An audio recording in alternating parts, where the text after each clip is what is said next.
ఆంధ్రప్రదేశ్లో ఉచిత ఇసుక విధానంపైన మార్గదర్శకాలు సిద్ధమయ్యాయి. కొత్తగా రూపొందించిన ఈ మార్గదర్శకాలు ఈ నెల 8 నుంచి అమల్లోకి రానున్నాయి. దీంతో ప్రభుత్వం ఇకపై ప్రజలకు ఉచితంగా ఇసుకను ఇవ్వనుంది.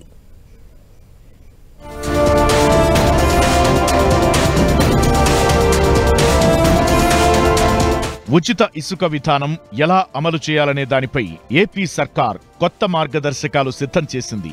ఇకపై రూపాయి కూడా ఇసుక నుంచి తీసుకోకూడదని ప్రభుత్వం నిర్ణయించింది. ఇప్పటి వరకు టన్నుకు 475 రూపాయల చొప్పున ఇసుకను విక్రయించారు. ఇందులో గుత్తేదారు తవ్వకాలు, రవాణా ఖర్చు కోసం 100 రూపాయలు ఇవ్వగా మిగిలిన 375 రూపాయలు ప్రభుత్వ ఖజానాకు చేరుకున్నాయి. కానీ ఇకపై ప్రభుత్వం 1 రూపాయి కూడా తీసుకోకూడదని నిర్ణయించింది. అయితే స్థానిక సంస్థలు మాత్రం 88 రూపాయలు వసూలు చేయనున్నాయి. సీనరేజ్ ఛార్జీ కింద తీసుకునే 66 రూపాయలు నేరుగా జిల్లా, మండల పరిషత్తులు, పంచాయతీలకు చేరుతుంది.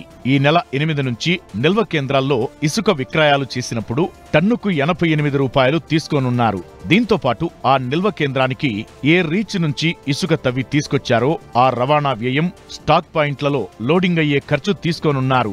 ఈ ధరలను ఆయా జిల్లాల కలెక్టర్లు ఖరారు చేయనున్నారు. ఇక బోట్స్మెన్ సొసైటీలు పడవల్లో నదుల్లోకి వెళ్లి తెచ్చే ఇసుకను ఇప్పటి వరకు టన్ను 625 రూపాయల చొప్పున విక్రయించారు. ఇందులో బోట్స్మెన్ సొసైటీకి టన్నుకు 200 చొప్పున చెల్లిస్తున్నారు. ఉచిత ఇసుక విధానంలో ఇకపై బోట్స్మెన్ సొసైటీలు తెచ్చే టన్ను ఇసుకకు 200 రూపాయలు, సీనరేజ్ 88 రూపాయలు కలిపితే మొత్తంగా 288 రూపాయలకే ఇకపై ప్రజలకు విక్రయించనున్నారు.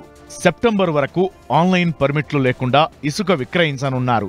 అక్టోబర్ నుంచి నదుల్లో తవ్వకాలు ఆరంభించే నాటికి ఆన్లైన్ పర్మిట్లు జారీ చేసి ఆన్లైన్ చెల్లింపులు తీసుకురానున్నారు. దీంతో ఇసుక తరలించే ప్రతి ట్రాక్టర్, లారీ గనుల శాఖ పోర్టల్లో నమోదు చేసుకోవాల్సి ఉంటుంది. అంతేకాకుండా ఓ రూట్కు పర్మిషన్ తీసుకుని మరో రూట్ నుంచి వెళితే చర్యలు తీసుకుంటారు.